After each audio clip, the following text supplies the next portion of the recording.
एक ब्राह्मण घर में पैदा हुआ जहाँ मेरे माता पिता भाई वगैरह सब छुआछूत मानते थे। और मुझे बचपन से ही ये लगता था कि ये बात 60 साल पुरानी है, तो और ज़्यादा बुरी हालत थी। अब तो इतना नहीं है असर उसका, लेकिन पहले था। तो मैं गांधी जी से प्रभावित हुआ छुआछूत के खिलाफ। और जब मेरी उम्र 15 साल की थी तो मैंने कुछ नेताओं के भाषण सुने और बहुत बड़ी बड़ी बातें उन करते थे मेरे शहर विदिशा में। तो मेरे मन में आया कि एक भोज रखा जाए जिसमें जो मेहतरानी कहलाने वाली हमारी दलित माताएं हैं, बहनें हैं, वो खाना आके पकाएं। और ये नेता जो गांधीवादी हैं, गांधी जी की बात करते हैं, यही सबसे आगे रहेंगे, क्योंकि ये तो पहले से ही क्रांति कर चुके हैं। मेरे मन में था ये, मैं नहीं जानता था कि कितना बड़ा फ़र्क है उनके बोलने में और करने में। तो मैंने एक भोज आयोजित किया अपने मित्रों के साथ। उस भोज में उन सबको बुलाया, उन्होंने हाँ कर दिया, लेकिन कोई आया नहीं। एक भी व्यक्ति हमारे उस खाने में नहीं आया जो खाना हमारी उन माताओं ने पकाया।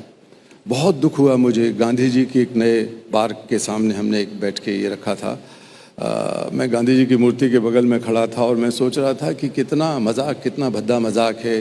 गांधी जी के नाम पर बड़ी बड़ी बातें लोग करते हैं। ये बात अब सोचिए कि 50 साल पुरानी है। तो बहुत दुख में रोने लगा मैं।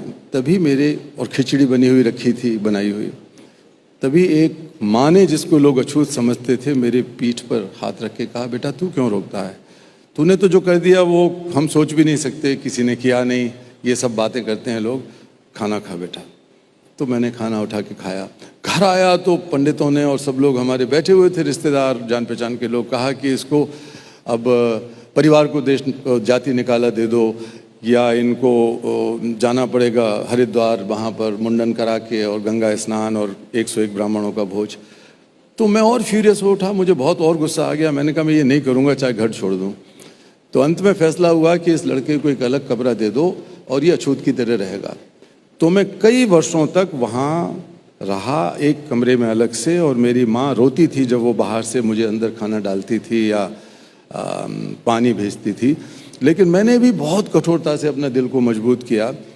और तब मैंने सोचा कि ये मुझे जाति से क्या निकालेंगे, मैं ही अपने जीवन से ये जाति पाति सांप्रदायिकता का ये सब छुआछूत जीवन भर के लिए निकाल देता हूँ। और उसकी सरल शुरुआत थी कि मैं अपना नाम बदल के और उपनाम रख लूँ नया। तो सत्यार्थी नाम मैंने रख लिया। क्या बात।